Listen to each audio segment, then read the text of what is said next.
अब मेरी एक आखिरी शर्त है। उसने उसे एक तलवार दी और बोला, इस तलवार से मेरा सर कलम करके इस कुएं में फेंक दो। हिबा घबरा गई और बोली, नहीं, मैं आपको कैसे मार सकती हूँ। लेकिन बूढ़े के इसरार पर उसे ऐसा करना पड़ा।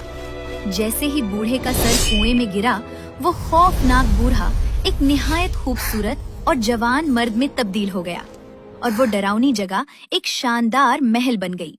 शहजादी हिबा ये मंजर देखकर हैरान रह गई, जिस पर नौजवान ने उसे बताया कि वो एक शहजादा है जो एक खतरनाक जादू में कैद था।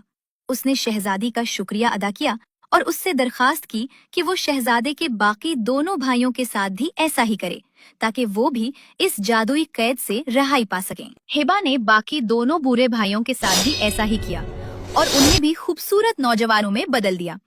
जब हिबा मुकर्ररा चौराहे पर पहुंची तो बहनें वहां नहीं थी। उसने सोचा कि क्यों ना वो थोड़ा आराम कर ले। वो थकी हारी एक पत्थर पर सर टिकाए सो गई। कुछ देर बाद उसकी दोनों बहनें वहां आ पहुंची।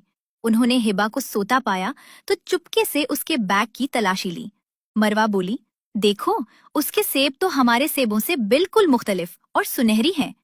उन्होंने हिबा के सुनहरी सेब चुराकर अपने खराब सेब उसके पास रख दिए और उसे सोता छोड़कर महल की तरफ भाग गई।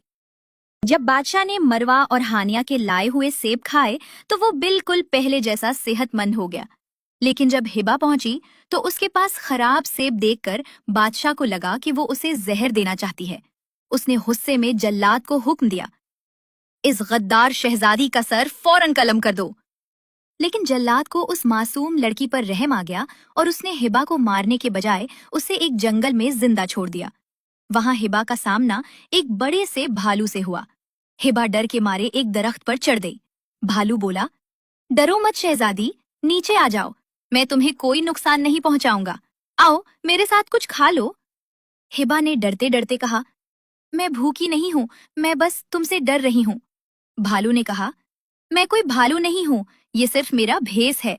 मेरा नाम जोबल है। मुझे बताओ, तुम इतनी डरी हुई क्यों हो? मैं तुम्हारी हिफाजत करूंगा।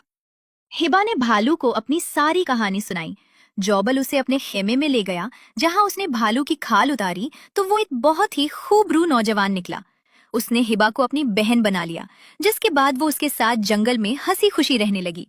लेकिन उसे वो सोने की घड़ी बहुत याद आती थी, जो उसने किले के शहजादे से ली थी और कहीं गुम कर दी थी।